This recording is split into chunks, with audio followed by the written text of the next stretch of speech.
पता है आपको, हम इंसानों को खतरनाक कौन सी चीज बनाती है? हमारी इंटेलिजेंस, हमारी बुद्धि।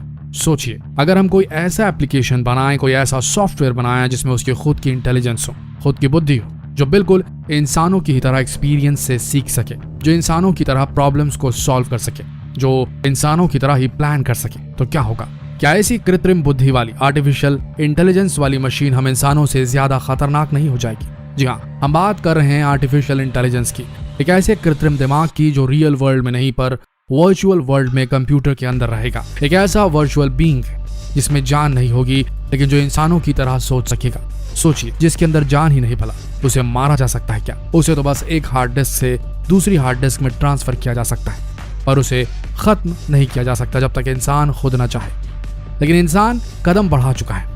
पहले हम इंसानों ने अपने शरीर से किए जाने वाली मेहनत के सारे कामों को मशीनों पे थोपा। पैदल चलने का काम था तो उसे पेट्रोल डीजल से चलने वाली गाड़ियों पे थोपा।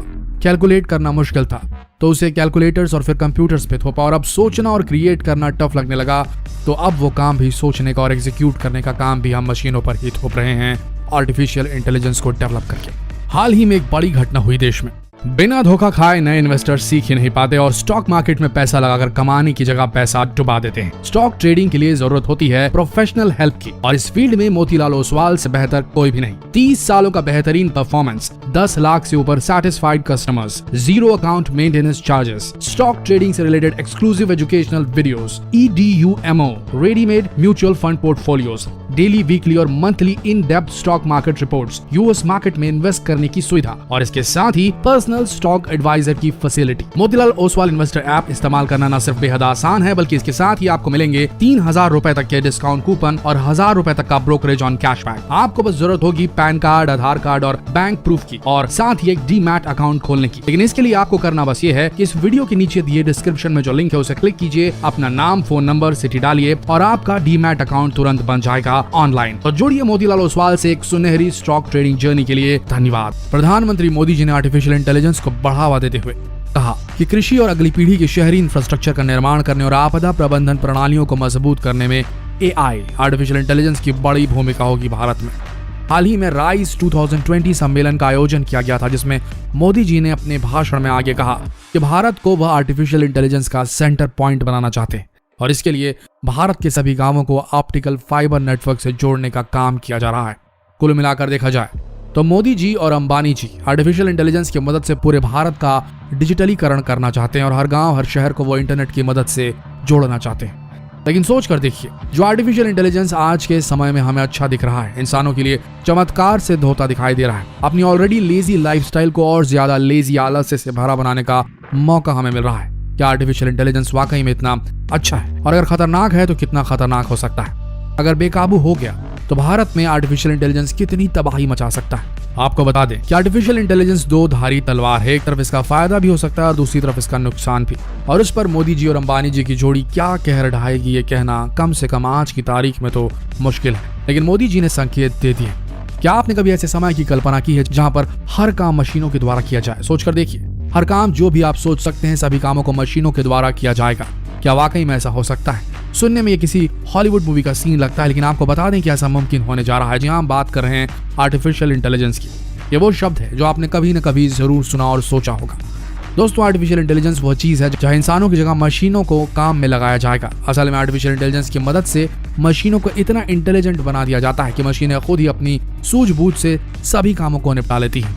आपको शायद पता न चले, लेकिन इसकी शुरुआत काफी पहले से हो चुकी है। आज के समय में आप पेटीएम, UPI जैसी सुविधाओं का इस्तेमाल करते हैं, और आपको बता दें कि सारी सुविधाएं आर्टिफिशियल इंटेलिजेंस से जुड़ी हैं। यहाँ तक कि आप जब ATM में पैसा निकालने के लिए जाते हैं तो वहां भी आर्टिफिशियल इंटेलिजेंस का इस्तेमाल होता है। आज कोरोना वायरस के चलते जो बच्चे ऑनलाइन स्कूल में पढ़ाई कर रहे हैं, वह भी गूगल असिस्टेंट और उसके जैसे कई और ऐप्स के माध्यम से आर्टिफिशियल इंटेलिजेंस की मदद ही ले रहे हैं। अब आप सोच कर देखिए, जब आर्टिफिशियल इंटेलिजेंस उस लेवल पर पहुंच जाए जहां पर इंसानों को काम करने की जरूरत ही ना पड़े, तो फिर आप कह सकते हैं कि मशीनें इंसानों से ज्यादा इवॉल्व हो चुकी हैं। लेकिन ये बात हम सबको ध्यान में रखना चाहिए कि टेक्नोलॉजी अगर कोई चीज आसान बनाती है तो उसके एवज में कुछ लेके भी जाती है, और यही वजह है कि आर्टिफिशियल इंटेलिजेंस को लेकर दुनिया भर के वैज्ञानिक चिंता में डूबे।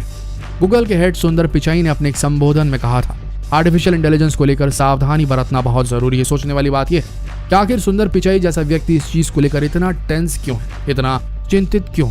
जाहिर सी बात है वजह जरूर गंभीर होगी।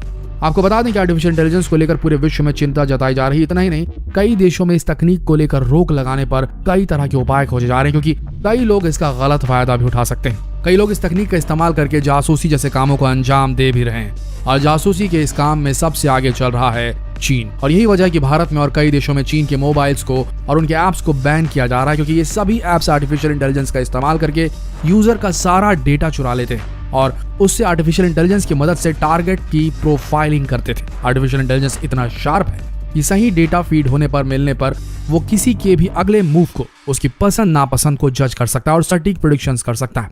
और ये ना सिर्फ निजता पे बड़ा वार होगा, बल्कि इससे किसी को एक सेट काम एग्जीक्यूट करने के लिए प्रोग्राम भी किया जा सकता है, वो भी मास लेवल पे, और ये बेहद घातक होगा।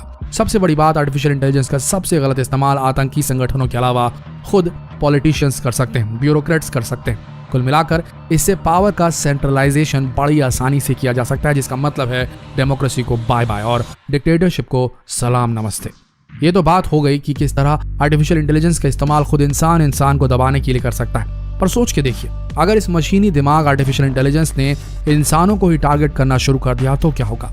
क्या होगा अगर इंटेलिजेंस के साथ ये आर्टिफिशियल इंटेलिजेंस इमोशंस को भी सीख जाए, और इमोशंस में आकर अगर इसने मानवों को टारगेट करना शुरू कर दिया तो क्या होगा? चलिए, अगर मशीन के अंदर इमोशंस ना भी आए तो इंसान तो गलतियों का पुतला है। कहीं इंसानों के किसी काम को, किसी एक्ट को खतरनाक समझकर इस आर्टिफिशियल इंटेलिजेंस ने तय कर लिया कि इंसानों से ही धरती का विनाश हो रहा है, तो क्या होगा?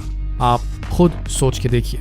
ऐसा पहली बार नहीं है कि सुंदर पिचई ने आर्टिफिशियल इंटेलिजेंस को लेकर लोगों को आगाह किया है। टेस्ला और स्पेसएक्स के मालिक इलॉन मस्क ने भी आर्टिफिशियल इंटेलिजेंस को लेकर चिंता जताई। उन्होंने ट्वीट के जरिए कहा था कि अगर आप आर्टिफिशियल इंटेलिजेंस को लेकर चिंतित नहीं हैं, तो आपको अभी से चिंता करने की जरूरत है, क्योंकि उनका मानना है कि अगर इंसानों और मशीनों का युद्ध हुआ तो आखिर में मशीनों की ही जीत होगी।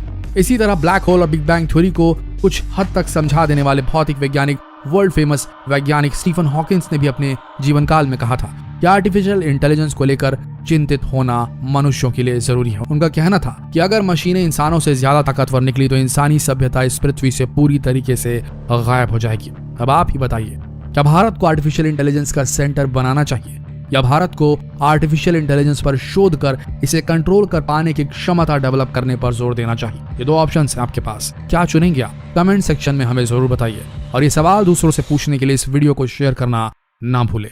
धन्यवाद।